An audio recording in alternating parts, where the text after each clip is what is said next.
स्वागत है आप सभी का आर्यभट्ट क्लासेस में। आज की इस क्लास में हम लोग ज्योग्राफी का 5वां टेस्ट का सॉल्यूशन करेंगे, जो कि शक्ति संसाधन है या ऊर्जा संसाधन। उसके जितने भी ऑब्जेक्टिव क्वेश्चन थे उन सभी को करेंगे, और जिन विद्यार्थियों के पास क्वेश्चन पेपर है वो क्वेश्चन पेपर लेकर के बैठेंगे, और जो सॉल्यूशन कराया जा रहा है उसको आपको लिखना है उसमें। और जो टेस्ट में चेक किए थे तो थोड़ा बहुत गलती निकल गया था, गलती हो गया था मिस्टेक से, तो उसको आप सुधार लीजिएगा यहाँ पर। तो चलिए शुरू करते हैं। हमारा पहला क्वेश्चन है, निम्नलिखित में कौन सा वाणिज्यिक ऊर्जा का स्रोत है। यानी कि कौन कौन से ऊर्जा है जो वाणिज्य के लिए कारगर साबित होते हैं या फिर वाणिज्य की सहायता करते हैं। ऊर्जा स्रोत तो कोयला तो बहुत बड़े पैमाने पर वाणिज्य में इसका इस्तेमाल किया जाता है। पेट्रोलियम का भी इस्तेमाल किया जाता है, प्राकृतिक गैस का भी इस्तेमाल किया जाता है। तो ये तीनों इसके क्या होंगे, सही आंसर होंगे। यानी कि ऑप्शन नंबर डी इसका सही आंसर होगा, एक से अधिक सही। क्वेश्चन नंबर 2 है, उपयोग के आधार पर शक्ति को कितने भागों में वर्गीकृत किया गया है। ऊर्जा कहे या शक्ति कहे, दोनों एक ही बात है। तो ये 2 भागों में इसको विभाजित किया गया है। पहला है प्राथमिक और दूसरा है गौण। प्राथमिक ऊर्जा और गौण ऊर्जा। प्राथमिक ऊर्जा क्या होता है, जो हमें प्रत्यक्ष रूप से प्रकृति से प्राप्त वस्तुओं से मिलता है। जैसे क्या हो गया, कोयला, पेट्रोलियम, डीजल, प्राकृतिक गैस। और गौण ऊर्जा क्या होता है, जैसे विद्युत ऊर्जा। तो ये विद्युत ऊर्जा है जो किससे प्राप्त हुआ है, कोयला से प्राप्त हुआ है, प्राकृतिक गैस से प्राप्त करते हैं। तो ये क्या हो जाता है, ये गौण ऊर्जा हो जाता है, और ये क्या कहलाता है, प्राथमिक ऊर्जा कहलाता है। क्वेश्चन नंबर 3 है,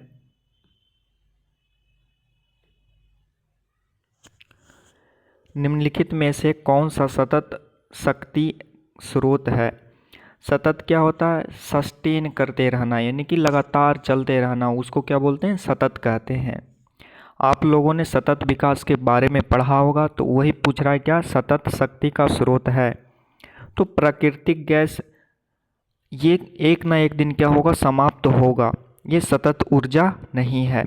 परमाणु ऊर्जा स्रोत ये भी क्या करता है, तो प्रदूषण करता है, इससे भी क्या होता है, ये भी एक समय पर आने पर क्या होगा, खत्म हो जाएगा। कोयला भी समाप्त होने वाला है, यानी कि एक न एक दिन ये सभी क्या हो जाएंगे, समाप्त हो जाएंगे।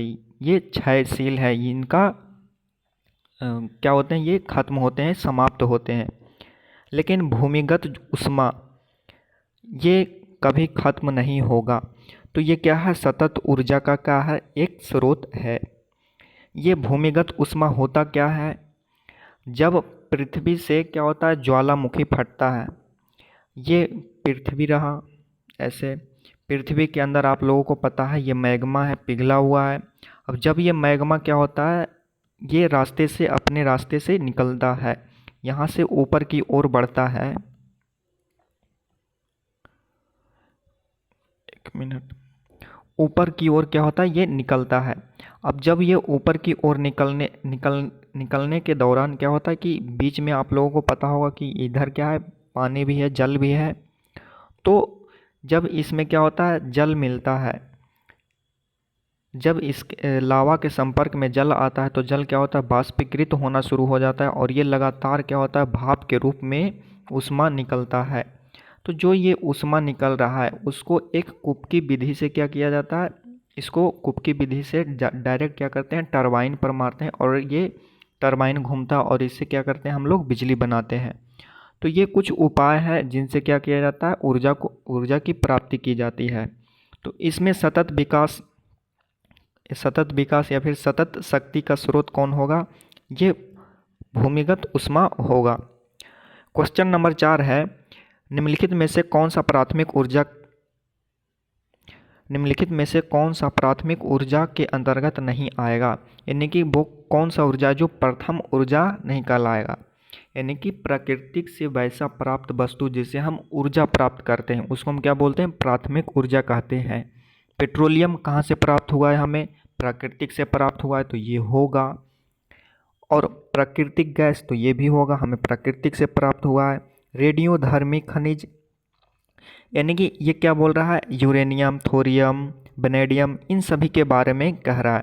तो उनसे भी हमें ऊर्जा प्राप्त होता है, लेकिन ये सब प्राप्त कहाँ से हुआ है, हमको मिला कहाँ से है, प्राकृतिक से मिला है। लेकिन ये विद्युत ऊर्जा को कौन बनाता है, तो ये मानव बनाता है, सौर ऊर्जा से बनाता है। टरबाइन क्या करता है, जो बहुउद्देशीय परियोजना है उनसे बनाया जाता है, और रेडियोधर्मी खनिज से बनाया जाता है। तो ये क्या होता है, क्या होगा, विद्युत ऊर्जा इसके अंतर्गत नहीं आएगा, प्राथमिक ऊर्जा के अंतर्गत नहीं आएगा, ये गौण ऊर्जा के अंतर आएगा। गौण ऊर्जा क्या हुआ, जो हमें प्रत्यक्ष रूप से प्राप्त नहीं हुआ, किससे, तो प्रकृति से, लेकिन ये सभी क्या है, प्रत्यक्ष रूप से प्राप्त हुआ है। तो ये क्या होगा, प्राथमिक ऊर्जा होगा, और ये क्या होगा, विद्युत ऊर्जा, ये गौण ऊर्जा कहलाएगा। इसका सही आंसर क्या होगा, ऑप्शन नंबर सी इसका सही आंसर होगा। क्वेश्चन नंबर 5 है, इस प्रकार के संसाधन का निर्माण कृषि अपशिष्ट, पशुओं और मानव जनित अपशिष्ट के उपयोग से घरेलू उपयोग हेतु बायोगैस उत्पन्न किया जाता है। इस ऊर्जा को क्या कहते हैं, तो जो घर का कचरा बच गया, मवेशियों का जो क्या हो गया, गोबर हो गया, उनसे क्या किया जाता है, जैविक ऊर्जा बनाया जाता है। तो इसका आंसर क्या होगा, ऑप्शन नंबर ए इसका सही आंसर होगा, जैव ऊर्जा। क्वेश्चन नंबर 6 है, निम्नलिखित में से कौन सा संगठन ऊर्जा के संकट को खत्म करने में सहायक सिद्ध हो सकता है, तो यूएनओ, यूनाइटेड नेशन ऑर्गेनाइजेशन, ये भी क्या करता है, तो सहायक सिद्ध हो सकता है। ये क्या है, एक वैश्विक संगठन है, जो सभी देशों के प्रतिनिधि यहाँ पर प्रतिनिधित्व करते हैं अपने अपने देश को। कोई भी आपदा आता है तो यहाँ पर उसके बारे में चर्चा किया जाता है और उसका निदान निकाला जाता है, उसका समस्या का हल निकाला जाता है। तो ये एक वैश्विक मंच है, और ये OPEC, organisation of petroleum exporting countries, ये उन देशों का समूह है जो पेट्रोलियम पदार्थों को क्या करते हैं, निर्यात करते हैं दूसरे देशों को। तो ये जो पेट्रोलियम निर्यातक देश हैं, ये भी क्या कर सकते हैं, ऊर्जा के संकट को खत्म करने में सहायक सिद्ध हो सकते हैं।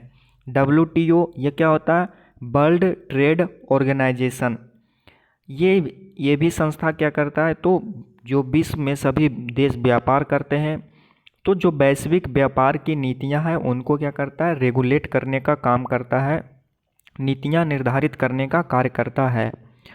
तो सभी option number A, option number B, option number C, यानी कि यूएनओ, ओपेक और WTO, ये सभी ऊर्जा को खत्म करने में एक सहायक सिद्ध हो सकते हैं। तो इसका आंसर क्या होगा, एक से अधिक सही, इसका सही आंसर होगा ऑप्शन नंबर डी।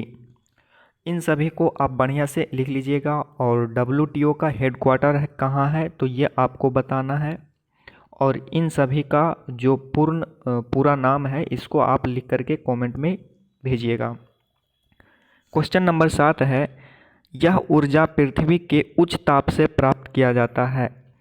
पृथ्वी के उच्च ताप यानी कि पृथ्वी के अंदर जो मैग्मा है उससे प्राप्त किया जाता होगा। जब भूगर्भ से मैग्मा निकलता है, ये मैग्मा रहा, और मैग्मा क्या होता है, जब भूगर्भ से मैग्मा निकलना शुरू होता है तो ऊपर तो अपार ऊर्जा निर्मुक्त होती है। गीजर से निकलने वाले गर्म जल तथा गर्म झरनों से भी शक्ति प्राप्त किया जाता है। यह किस प्रकार की ऊर्जा का वर्णन कर रहा है, तो मैंने पहले भी बता चुके हैं, हम पहले भी बता चुके हैं कि क्या इसको क्या बोलते हैं, भूतापीय ऊर्जा कहते हैं। ज्वारीय ऊर्जा तो ये होगा नहीं, परंपरागत ऊर्जा ये होगा नहीं, ऑप्शन नंबर सी इसका क्या होगा, सही आंसर होगा। जैसे कि पीछे बताए थे ना कि ऐसे ये रहा, ये क्या है, पृथ्वी, ये पृथ्वी रहा ऐसे, और यहाँ पर क्या है, तो बहुत सारा मैग्मा है ऐसे, ये मैग्मा। अब ये मैग्मा क्या होता है, जब कहीं पृथ्वी का जो सतह होता है वो कमज़ोर होता है तो ये मैग्मा धीरे धीरे बाहर निकलना शुरू होता है। और आपको पता है कि इधर ही क्या होता है यहाँ पर, कि यहाँ इसी में जल की उपस्थिति भी है, इस सतह में जल की उपस्थिति भी है, ऐसे भूमिगत जल भी पाया जाता है। तो जो ये मैग्मा बाहर निकल रहा है, अब मैग्मा निकलने के दौरान यहाँ पर मैग्मा जब निकलता है तो क्या होता है, मैग्मा तो बहुत गर्म होता है और ये जल रहा, तो जल क्या होता है मैग्मा के गर्मी से वाष्प में बदलना शुरू होता है और ये वाष्प क्या कहाँ निकलता है, बाहर निकलना शुरू होता है। तो एक इस प्रकार से क्या लगाया जाता है, इसमें गीजर कूप लगाया जाता है ऐसे, जहाँ से बाहर निकल रहा है। और इस कूप के द्वारा यहाँ पाइप से ऐसे करके कहाँ टरबाइन पर इसको टरबाइन पर क्या किया जाता है, छोड़ा जाता है। तो ये टरबाइन घूमता है और टरबाइन से क्या, जो जनरेटर होता है, जनरेटर घूमता है और जनरेटर से क्या होता है, बिजली उत्पन्न होता है। तो कुछ इस प्रकार से हम भूतापीय ऊर्जा को प्राप्त करते हैं।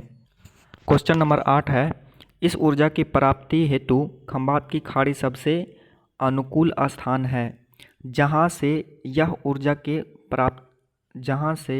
इस ऊर्जा की प्राप्ति किया जा सकता है। क्वेश्चन थोड़ा मिस्टेक है तो सुधार लीजिएगा। एवं यह कच्छ की खाड़ी तथा सुंदरबन में भी इस ऊर्जा की प्राप्ति की संभावना है। यह कौन से ऊर्जा का वर्णन कर रहा है? तो सबसे पहले क्या क्या शब्द आया है इसमें, पहला क्या, खंभात की खाड़ी। ये खंभात की खाड़ी है कहाँ, तो ये ऐसे कुछ रहा, गुजरात और यहाँ पर क्या है, ये खंभात की खाड़ी, ये खंभात की खाड़ी रहा। फिर क्या बोल रहा है, कच्छ की खाड़ी, ये कच्छ की खाड़ी रहा। सुंदरबन डेल्टा, तो ये कुछ इस प्रकार से इधर यहाँ पश्चिम बंगाल के पास क्या है, सुंदरबन डेल्टा। तो यहाँ पर कौन सा ऊर्जा की प्राप्ति किया जा सकता है, तो जहाँ समुद्र के किनारे आप लोगों को पता होगा कि क्या चलता है, बहुत सारे लहर चलता है, समुद्री लहरें आता है, तो वहाँ पर कौन सा ऊर्जा की प्राप्ति किया जा सकता है, ज्वारीय एवं तरंग ऊर्जा यहाँ से प्राप्त किया जा सकता है।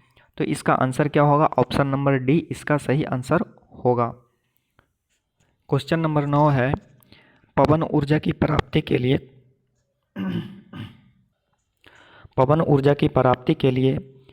कौन से भारत के राज्य अनुकूल हैं?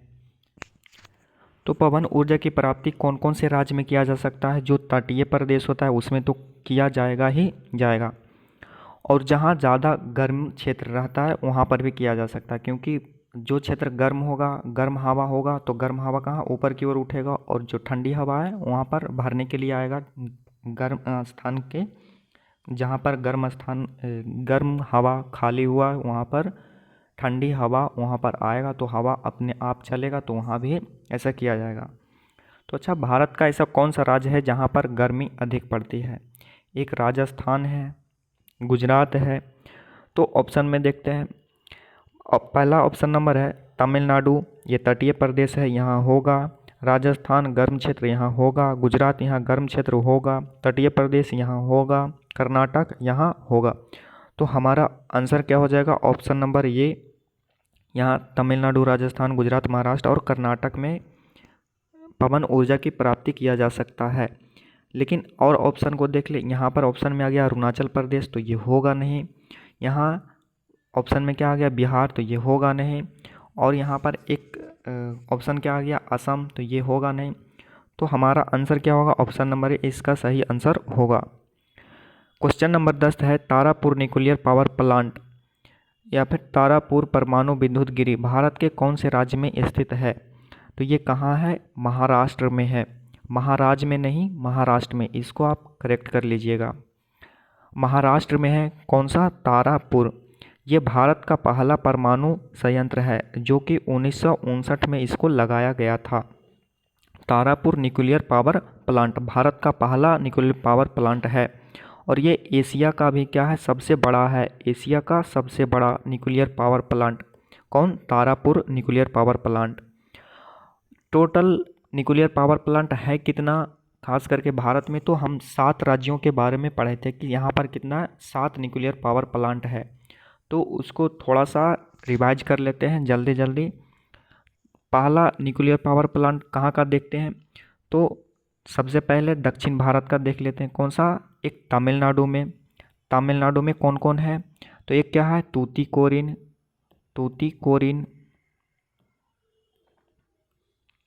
और क्या है,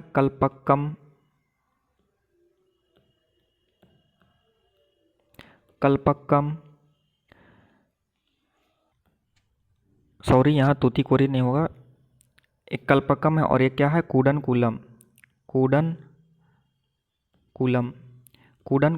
तो ये कहाँ, तमिलनाडु में, ये दो रहा। फिर इसके ऊपर कौन सा राज्य है, इसके ऊपर में है कौन सा, कर्नाटक। तो कर्नाटक में क्या सा है, कर्नाटक में कौन सा न्यूक्लियर पावर प्लांट है, तो ये कैगा है, कैगा। और इसके ऊपर कौन सा है, महाराष्ट्र। तो महाराष्ट्र में कौन सा है, महाराष्ट्र में कौन सा है, तारापुर, तारापुर। अब इसको ऐसे याद कर लीजिएगा, का से कर्नाटक, का से कैगा। अब तारापुर है। अब बताओ, किसी को तारा मिल जाएगा तो क्या होगा, वो आम आदमी नहीं रहेगा, वो महान बन जाएगा। तो आप इसको ऐसे करके याद कर लीजिएगा, महान, महा से क्या हो जाएगा, महाराष्ट्र हो जाएगा, तारापुर। इसके बाद कौन सा एक राज्य है, गुजरात। तो गुजरात में कौन सा है, ये काकरापारा। फिर और ऊपर कौन सा राज्य है, एक राजस्थान। तो राजस्थान में कौन सा है, रावत भाटा। रा से राजस्थान, रा से रावत भाटा। तो आप इसको इस तरह से याद कर लीजिएगा। और फिर इसके बाद कौन सा एक बचा हुआ है, रावत भाटा हो गया, और एक कौन बचा है, यूपी का। यूपी में कौन सा है, नरौरा। तो ये नरौरा कहाँ है, यूपी में है। तो ये सभी क्या थे, न्यूक्लियर पावर प्लांट थे, किसके, तो भारत के। तो आप इसको जहाँ लिखना होगा आप लिख लीजिएगा, क्वेश्चन पेपर पर ही लिखिएगा। फिर इसके बाद है लगभग इसमें 4-5 क्वेश्चन अपने आप बन गया होगा। अब इसको जल्दी से सॉल्यूशन कर लेते हैं। राणा प्रताप सागर परमाणु विद्युत गृह कहाँ है, तो ये कहाँ है, राजस्थान में है। राणा प्रताप सागर का ही दूसरा नाम क्या है, रावत भाटा है। क्वेश्चन नंबर 12 है, कल्पक्कम न्यूक्लियर पावर प्लांट कहाँ है, तो ये तमिलनाडु में है। क्वेश्चन नंबर 13 है, नरोरा कहाँ है, नरोरा विद्युत गृह, ये कहाँ है, उत्तर प्रदेश में है। राजस्थान में कौन सा है, रावत भाटा है। गुजरात में कौन सा है, काकरापारा। महाराष्ट्र में कौन सा है, तो तारापुर महाराष्ट्र में है। काकरापारा कहाँ है, तो ये गुजरात में है। काकरापारा तमिलनाडु में क्या है, दो है, कौन कौन सा, कूडनकुलम और कल्पक्कम। नरौरा उत्तर प्रदेश में है, और कर्नाटक में कौन सा है, कैगा। का से कर्नाटक, का से कैगा। आप इसको ऐसे याद रखिएगा। क्वेश्चन नंबर 15 है, भारत के किस राज्य में कैगा परमाणु विद्युत गृह स्थित है, तो ये कहाँ है, कर्नाटक में है। गुजरात में कौन सा है, गुजरात में काकरापारा। महाराष्ट्र में कौन सा है, तारापुर है। और तमिलनाडु में कौन सा है, कूडनकुलम और कल्पक्कम, दो है। क्वेश्चन नंबर 16 है, पिच ब्लेड किसका मुख्य अयस्क है, तो ये यूरेनियम का मुख्य अयस्क है। अच्छा, भारत में सबसे ज़्यादा यूरेनियम होता कहाँ है, तो झारखंड में होता है सबसे ज़्यादा यूरेनियम, झारखंड का एक जगह है, कौन सा, जादूगोड़ा। यहाँ से क्या किया जाता है, तो यूरेनियम का निष्कर्षण किया जाता है। भारत में सबसे ज़्यादा यूरेनियम का निष्कर्षण किया जाता है जादूगोड़ा से। क्वेश्चन नंबर 17 है, जादूगोड़ा किस संसाधन के लिए प्रसिद्ध है, तो ये किसके लिए है, यूरेनियम के लिए प्रसिद्ध है। जादूगोड़ा भारत के किस राज्य में स्थित है, ये झारखंड में स्थित है। भारत का पहला परमाणु विद्युत गृह किस राज्य में स्थापित किया गया था, तो ये कहाँ किया गया था, महाराष्ट्र में किया गया था। क्वेश्चन नंबर 20 है, भारत में कौन सा न्यूक्लियर पावर प्लांट एशिया का सबसे बड़ा न्यूक्लियर पावर प्लांट है, तो इसमें कोई ऑप्शन नहीं दिया गया है। ऑप्शन कौन था, ये जो तारापुर है, ये क्या है, एशिया का सबसे बड़ा न्यूक्लियर पावर प्लांट है। कौन, तारापुर न्यूक्लियर पावर प्लांट, ये है कहाँ, तो ये महाराष्ट्र में है। महान आदमी महान बन जाएगा तारा मिलने के उपरांत, तो ऐसे आप याद रखिएगा इसको। और इसको बनाया कब गया था? तो ये 1959 में इसको बनाया गया था। 1 मिनट, 59 था या 69? ये 59 नहीं, ये 69 था। पीछे भी 59 बता चुके हैं, तो उसको आप करेक्ट कर लीजिएगा। क्या होगा? 69, 6 और 9, 69। ओके। क्वेश्चन नंबर कौन सा बच्चा? क्वेश्चन नंबर 21 है, जब उच्च अनुभार वाले परमाणु विखंडित होते हैं तो ऊर्जा का उत्सर्जन होता है। यह कौन सा ऊर्जा संसाधन का वर्णन कर रहा है? तो यह परमाणु ऊर्जा संसाधन का वर्णन कर रहा है। क्वेश्चन नंबर 22 है, शरावती नदी परियोजना पश्चिमी घाट के किस राज्य में स्थित है? शरावती कहाँ था? ये कर्नाटक में था। करना नाम का एक शरारती लड़का था, आपको ट्रिक पता होगा, तो उससे आप इसको करेक्ट कर सकते हैं। क्वेश्चन नंबर 23 है, हनुमान नगर कहाँ है? तो ये हनुमान नगर कहाँ है? नेपाल में है। कहाँ? तो ये ऐसे बिहार रहा, ऐसे बिहार, ये बिहार रहा और यहाँ नेपाल। तो बिहार और नेपाल के बॉर्डर पर एक परियोजना बनाया गया। कौन सा? हनुमान नगर वाला। कोसी नदी पर एक परियोजना बनाया गया है बाढ़ को नियंत्रित करने के लिए। तो वहीं ये हनुमान नगर में स्थित है, इसलिए आपको पता होना चाहिए कि हनुमान नगर कहाँ है। क्वेश्चन नंबर 24 है, बिहार का शोक किस नदी को कहा जाता है? तो ये जो कोसी नदी है, ऑप्शन नंबर डी में कोसी नदी, ये बिहार का शोक कहा जाता है, कोसी नदी को। और बिहार का एक दक्षिण ऐसे पूछता है कि बिहार का दक्षिण नदी कौन सा है? दक्षिण में कौन सा नदी है बिहार का? तो ये कौन सा? ये सोन नदी। ये क्या है? दक्षिण नदी है, बिहार का दक्षिण नदी है सोन नदी। तो ये भी आपको याद रखना है। क्वेश्चन नंबर 25 है, भारत का सबसे बड़ा नदी परियोजना कौन सा है? तो बड़ा नदी परियोजना, बड़ा बोल रहा है इसलिए क्या हो जाएगा? भाखड़। नाम से ही कुछ लग रहा हो कि ज़्यादा तगड़ा होगा, तागड़ होगा, भाखड़ होगा, ऐसे करके याद रखिएगा। कौन सा? भाखड़ नांगल परियोजना, भाखड़ नांगल नदी परियोजना। ये भाखड़ नांगल परियोजना है कहाँ? तो ये सतलज नदी पर है, सतलज नदी पर इसको बनाया गया है। कहाँ? हिमाचल प्रदेश में, हिमाचल प्रदेश में। कौन सा नदी पर? सतलज नदी पर। आपको याद कैसे रखना है? अगर मम्मी पापा के पास आप अगर झूठ बोलते हैं तो वो क्या होता है? भड़कते हैं, ठीक ना? तो सच बोलो, नहीं तो भड़केंगे। ऐसे सतलज, सच से क्या कर लेना, सत्य कर लेना, सत्य बोलो नहीं तो वो भड़केंगे। तो भाखड़ नांगल परियोजना, ऐसे याद रखना। क्वेश्चन नंबर 26 है, विश्व का सबसे लंबा बांध किस नदी पर बना है? जो एक नदी परियोजना है, तो ये कहाँ बना है? ये हीराकुंड पर बना है। हीराकुंड पर कौन सा? हीराकुंड बांध परियोजना है। ये कौन सा नदी पर है? तो ये महानदी पर है, महानदी। ये महानदी बहता कहाँ है? तो ये उड़ीसा में बहता है, उड़ीसा में इसको बनाया गया है। कौन सा राज्य में? उड़ीसा में इसको बनाया गया है। क्वेश्चन नंबर 27 है, भाखड़ा नांगल परियोजना किस राज्य में है? तो ये कहाँ है? इसमें ऑप्शन में मिस्टेक है, ये कोई राज्य नहीं होगा।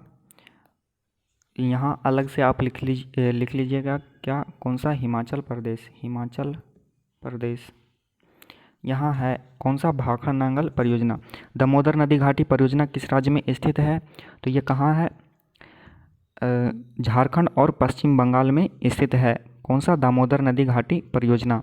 यहाँ पर इस घाटी में क्या? कोयला भी बहुत मात्रा में पाया जाता है, जो कि गोंडवाना लैंड का समूह, गोंडवाना लैंड कोयला क्षेत्र का भाग है। क्वेश्चन नंबर 29 है, गांधी सागर, राणा प्रताप, जवाहर सागर बांध परियोजना कौन सा नदी पर है? तो ये एक राज्य है, कौन सा? राजस्थान में 3 परियोजना बनाया गया था। कौन सा? चंबल नदी पर।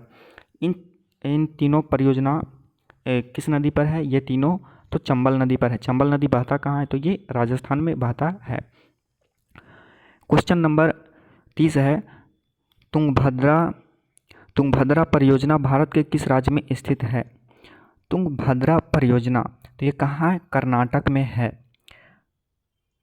कौन सा परियोजना? तुंगभद्रा परियोजना कहाँ है? कर्नाटक में है। आपको ट्रिक पता होगा तो उसे आप ऐसे याद रख सकते हैं।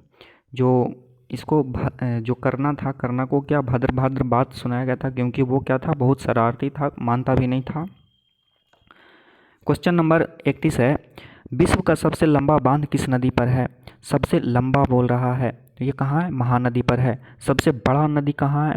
सबसे बड़ा बांध कहाँ है? तो ये सतलज नदी पर है। तो इसका आंसर क्या होगा? ऑप्शन नंबर सी इसका सही आंसर होगा। क्वेश्चन नंबर 32 है, कोसी परियोजना किस क्षेत्र में अवस्थित है? कोसी परियोजना किस क्षेत्र में अवस्थित है? तो कोसी नदी बहता कहाँ कहाँ है? एक तो नीचे बिहार हो गया, ऊपर क्या हो गया? नेपाल हो गया। तो बिहार और नेपाल के बॉर्डर पर होगा। तो इसका आंसर क्या होगा? ऑप्शन नंबर डी इसका सही आंसर होगा, बिहार और नेपाल के सीमा पर। क्वेश्चन नंबर 33 है, भारत का दूसरा जल विद्युत संयंत्र कहाँ स्थापित किया गया था? तो भारत का दूसरा जल विद्युत संयंत्र कर्नाटक में इसको स्थापित किया गया था। कर्नाटक में। और पहला कहाँ स्थापित किया गया था? ये पश्चिम बंगाल के दार्जिलिंग में स्थापित किया गया था। कब? तो 1897 में इसको स्थापित किया गया था। क्वेश्चन नंबर 34 है, 1897 में भारत का पहला जल विद्युत संयंत्र कौन था? तो ये दार्जिलिंग वाला था। और दूसरा कहाँ था? ये शिवसमुद्रम में था। क्वेश्चन, इस डेट को आप थोड़ा अंडरलाइन कर लीजिएगा, इसको ध्यान में रखिएगा क्योंकि ये पहला है इसलिए। और आपको ये जो दूसरा है केवल जगह से भी क्या हो सकता है? काम चल सकता है। क्वेश्चन नंबर 35 है, भारत का प्रथम तेल शोधक कारखाना 1901 में कहाँ खोला गया था? तो ये असम के कहाँ? डिगबोई में खोला गया था। डिगबोई में ही क्यों? क्योंकि जब यहाँ पर अंग्रेज थे 1901 में, आपको पता होगा कि भारत क्या था? उपनिवेश अभी बना हुआ था अंग्रेज का।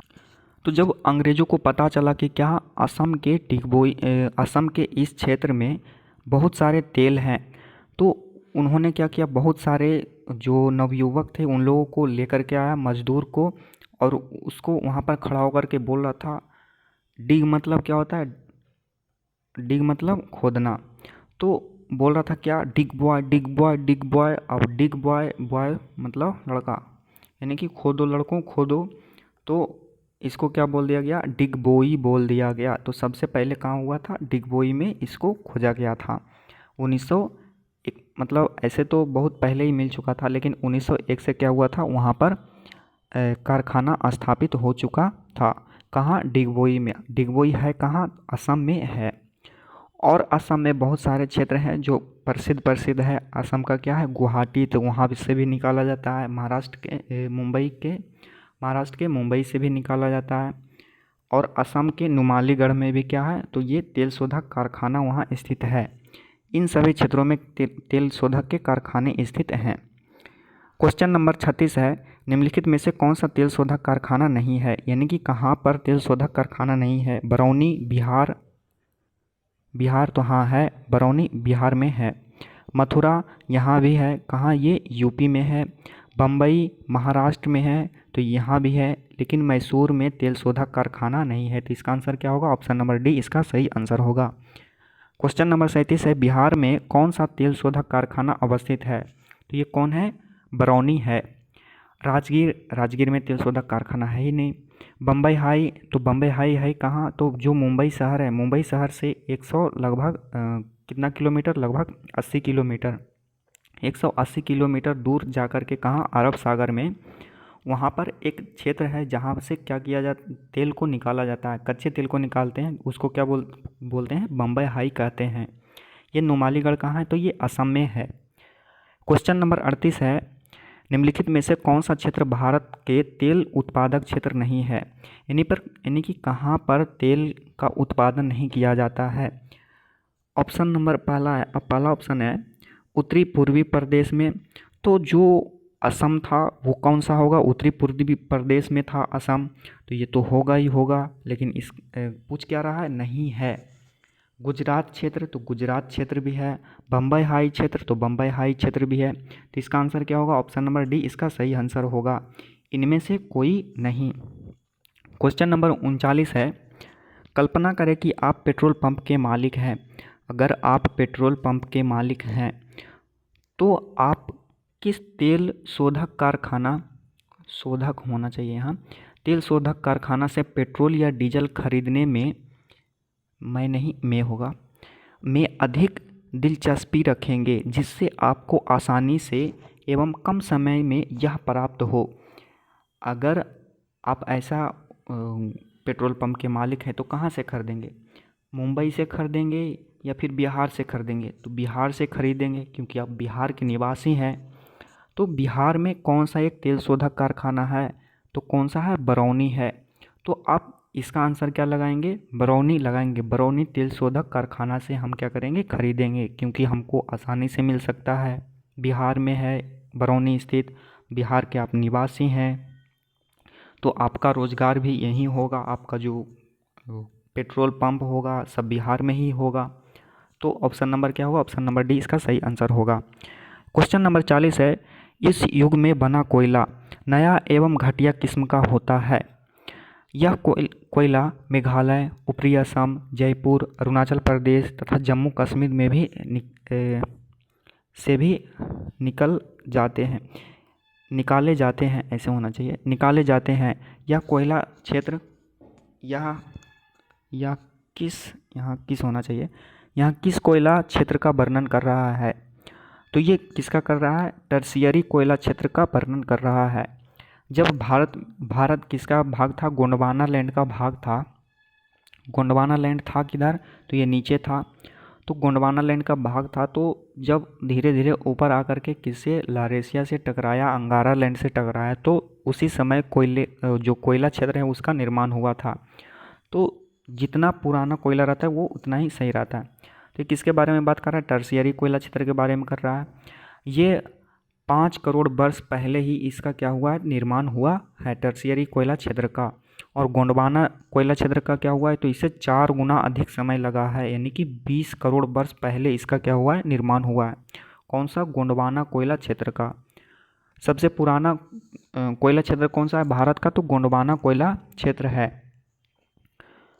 भारत का जो 90% कोयला क्षेत्र है, 90% कोयला कहाँ से प्राप्त किया जाता है? ये गोंडवाना क्षेत्र से ही प्राप्त किया जाता है। क्वेश्चन नंबर 41 है,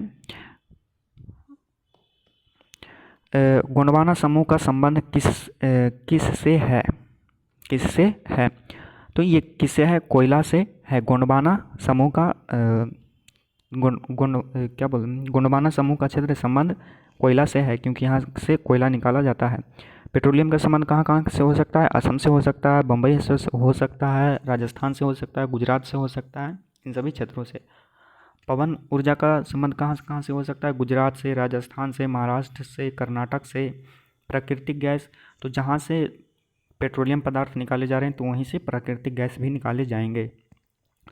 क्वेश्चन नंबर 42 है, इस क्षेत्र के अंतर्गत कोयला के मुख्य 4 नदी घाटी आते हैं: दामोदर घाटी, सोन घाटी, महानदी घाटी, वर्धा गोदावरी घाटी। यह किस कोयला क्षेत्र का बात कर रहा है? तो ये कौन सा? गोंडवाना कोयला क्षेत्र का बात कर रहा है। तो इसका सही आंसर क्या होगा? ऑप्शन नंबर ए इसका सही आंसर होगा। गोंडवाना कोयला क्षेत्र निर्माण कब हुआ था? 20 करोड़ वर्ष पहले। टर्शियरी का 5 करोड़ वर्ष पहले।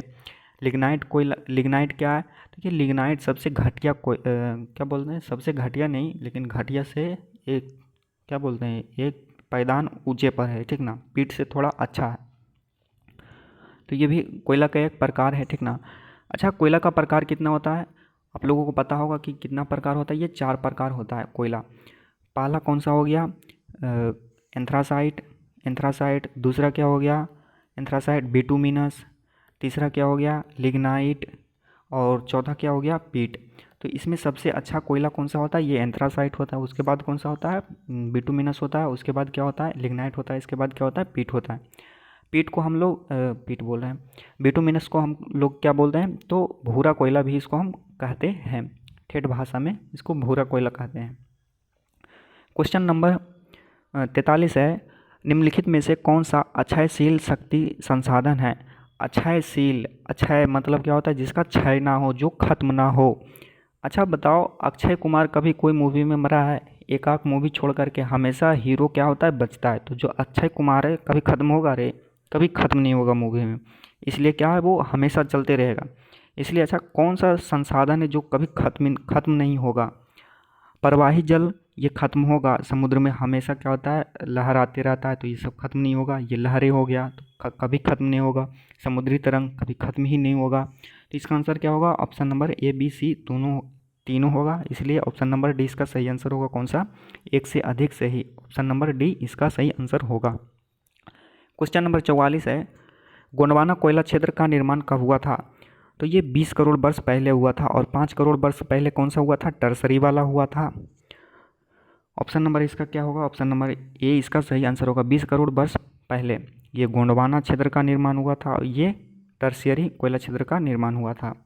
क्वेश्चन नंबर 45 है कि निम्नलिखित में से कौन सा क्षयशील शक्ति संसाधन है? क्षयशील मतलब जो क्या हो, खत्म हो। अच्छा कौन कौन सा है? सौर ऊर्जा खत्म होगा, तो ये तो खत्म कभी नहीं खत्म होगा। पेट्रोलियम तो ये खत्म होगा। प्राकृतिक गैस तो ये भी खत्म होगा। तो इसका आंसर क्या होगा? ऑप्शन नंबर डी इसका सही आंसर होगा। एक से अधिक सही होगा। अच्छा यहाँ पर थोड़ा सा मिस्टेक हो सकता हो कि क्षयशील शक्ति संसाधन नहीं है, तो ऐसे में क्या हो जाता है? ऑप्शन नंबर ए सही होता है। ऐसे थोड़ा सा क्वेश्चन में मिस्टेक है, तो आंसर क्या होगा? ऑप्शन नंबर डी सही होगा। क्वेश्चन नंबर 46 है, कोयला के उत्पादन एवं भंडारण में भारत का कौन सा राज्य प्रथम स्थान पर है? तो ये झारखंड है। खास करके झारखंड का जो झरिया वाला क्षेत्र है वहाँ पर क्या होता है? सबसे ज़्यादा कोयला का उत्पादन किया जाता है। क्वेश्चन नंबर 47 है, भारत का अधिकांश कोयला उत्पादन किस क्षेत्र से किया जाता है? तो ये गोंडवाना कोयला क्षेत्र से किया जाता है। गोंडवाना कोयला क्षेत्र का निर्माण कब हुआ था? 20 करोड़ वर्ष पहले। टर्शियरी का 5 करोड़ वर्ष पहले। लिग्नाइट कोयला क्षेत्र में कौन कौन सा आता है? तमिलनाडु का क्षेत्र आता है, असम का क्षेत्र आता है, जम्मू कश्मीर का क्षेत्र आता है। ये सभी लिग्नाइट कोयला क्षेत्र के अंतर्गत आते हैं। तो इसका आंसर क्या होगा? ऑप्शन नंबर बी इसका सही आंसर होगा। गोंडवाना कोयला क्षेत्र सबसे ज़्यादा यहीं से निकाला जाता है, लगभग 90% तक उत्पादन करता है। क्वेश्चन नंबर 48 है, निम्नलिखित में से कौन सा कोयला का प्रकार नहीं है? एंथ्रेसाइट लिखा हुआ है। एंथ्रासाइट तो ये है, बिटुमिनस तो ये भी है, लिग्नाइट तो ये भी है, लेकिन मैग्नेटाइट क्या है? ये लौह अयस्क है। इसलिए आंसर क्या होगा? ऑप्शन नंबर डी इसका सही आंसर होगा। अच्छा चौथा कौन सा था? कोयला का प्रकार पीट था। तो अब इसको ऐसे परसेंटेज करके लिख लीजिएगा यहाँ पर, परसेंटेज वाइज कि कितना परसेंट होता है, इसमें कितना परसेंट पाया जाता है, इसमें कितना परसेंट पाया जाता है। इसको कौन सा कोयला बोलते हैं? भूरा कोयला भी कहते हैं। तो आप कुछ इस प्रकार से सोल्यूशन कीजिएगा। क्वेश्चन नंबर 49 है, यह सर्वोच्च कोटि का कोयला है, इसमें कार्बन की मात्रा 90% से अधिक होती है। जलने पर यह धुआं नहीं देता, देर तक अत्यधिक ऊष्मा देता है। इसे कोकिंग कोयला भी कहा जाता है तथा धातु गलाने के काम में आता है। यह कोयला के किस किस्म का वर्णन कर रहा है? तो जो एंथ्रासाइट है, एंथ्रासाइट सबसे उच्चतम कोटि का कोयला माना जाता है, तो इसका वर्णन कर रहा है। ऑप्शन नंबर सी का इसका सही आंसर होगा। झरिया का संबंध किससे है? तो झरिया का संबंध किससे है? ये कोयला क्षेत्र, कोयला के उत्पादन से है। झरिया है कहाँ? झारखंड में है। और झारखंड में क्या किया जाता है? सबसे ज़्यादा कोयला का उत्पादन किया जाता है। और झारखंड किस किस में अग्रणी उत्पादक है? तो एक तांबा है, तांबा उत्पादन में सबसे अग्रणी है। कौन? झारखंड। और किस में? जो क्या था? यूरेनियम, पिच ब्लेड से यूरेनियम जादूगोड़ा से उत्पादन किया जाता है। और किस में? तो ये कोयला में। इन तीनों क्षेत्रों में क्या है? ये अग्रणी उत्पादक राज्य हैं। कौन? झारखंड। तो आज की इस वीडियो में इतना ही। अगले वीडियो में हम लोग जो अभी स्टार्ट कर चुके हैं, कौन सा? इकोनॉमिक्स पढ़ा रहे हैं, अर्थशास्त्र पढ़ा रहे हैं, तो उसे टेस्ट लिया जाएगा, तो उससे हम उसको सॉल्यूशन कराएंगे। और बहुत कुछ बचा हुआ है कहाँ? ज्योग्राफी में, लेकिन टेस्ट नहीं लिए हैं ज्योग्राफी से, तो उसका सॉल्यूशन नहीं करा रहे हैं और पढ़ाया जा चुका है। अब जब उसको टेस्ट लेंगे तो उसका सॉल्यूशन भी हम करा देंगे। तो आज की इस वीडियो में इतना ही। अगले वीडियो में इकोनॉमिक्स के साथ मिलते हैं।